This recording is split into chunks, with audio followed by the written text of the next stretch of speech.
السلام علیکم مولانا صاحب کا بیان دھیان اور توجہ کے ساتھ سنا جائے انشاءاللہ مزہ آئے گا زندگی میں۔ وہ اللہ تعالیٰ کی یاد پیدا کرنے کے لیے ہیں۔ فرمایا اقیم الصلاۃ لذکر، کہ نماز قائم کرو کس لیے؟ کہ نماز قائم کرو میری یاد کے لیے۔ اقیم الصلاۃ لذکری، میری بات پر توجہ دینا۔ صرف نماز پڑھ لینا امر کا پورا کرنا نہیں ہے،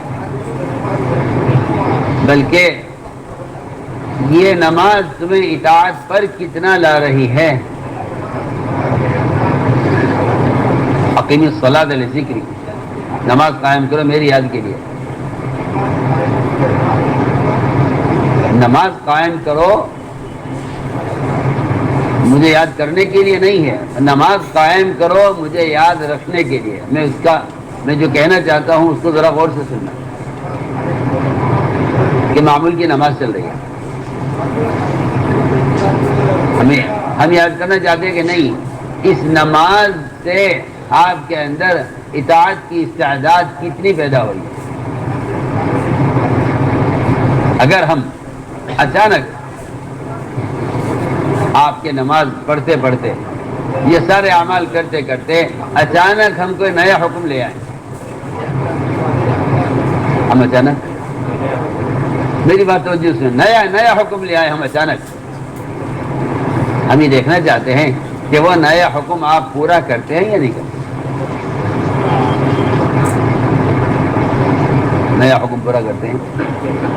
اگر آپ نیا حکم پورا کر دیں تو آپ کے پچھلے سارے اعمال اور اب تک کی ساری کوشش یہ اللہ کے ہاں مقبول ہے۔ اور اگر آپ کسی نئے حکم کا انکار کرتے ہیں تو آپ کی اب تک کی ساری پچھلی محنت سب ضائع ہو جائے گی۔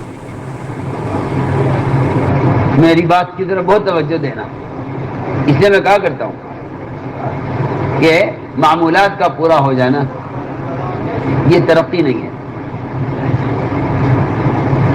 معمول کا پورا ہونا ترقی نہیں ہے، معمول کا پورا ہونا ترقی نہیں ہے۔ آپ مجھے بتلائیے نا، آپ ملازم ہیں، آپ کی تنخواہ معمول کی ملتی ہے، اس میں کوئی اضافہ نہیں ہوتا، آپ اسے ترقی کہتے ہیں، تنزلی کہتے ہیں۔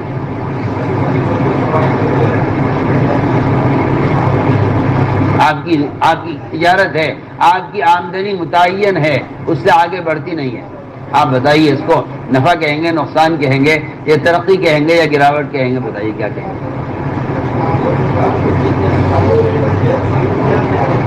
ہم یاد کرنا چاہتے ہیں کہ ترقی یہ ہے کہ آپ کے اب تک کے عمل کے ساتھ اگر ہم نیا حکم لے آئیں، آپ اس کو پورا کرتے ہیں یا نہیں کرتے؟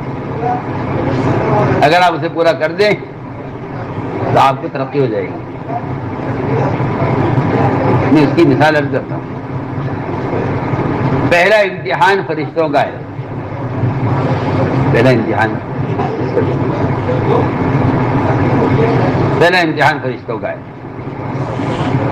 ملائکہ عبادت میں اور اللہ کی اطاعت میں جن کی صفت ہے لا یعصون اللہ ما امرہم ویفعلون ما یؤمرون، یہ ان کی صفت ہے کہ وہ ہر امر پورا کرتے ہیں، اللہ کے کسی امر کی نافرمانی نہیں کرتے۔ اللہ نے امتحان لیا کہ ان کو اچانک یہ حکم دیا کہ وہ آدم کو سجدہ کریں۔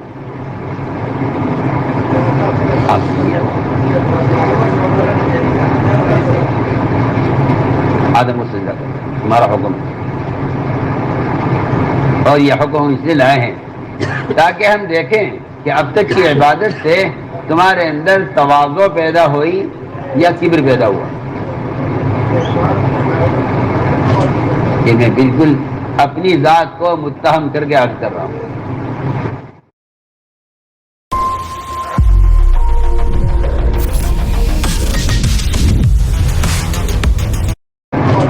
کہ میں بالکل اپنی ذات کو متہم کر کے عرض کر رہا ہوں۔ جو حکم یہ ہے اتہموا انفسکم، اپنے آپ کو متہم کرو۔ اللہ امتحان لے رہے ہیں۔ کہ ہم حکم لائیں گے دیکھنے کے لیے کہ اب تک ملائکہ نے عبادت کی ہے، تواضع پیدا ہو رہی ہے یا کبر پیدا ہو رہا ہے؟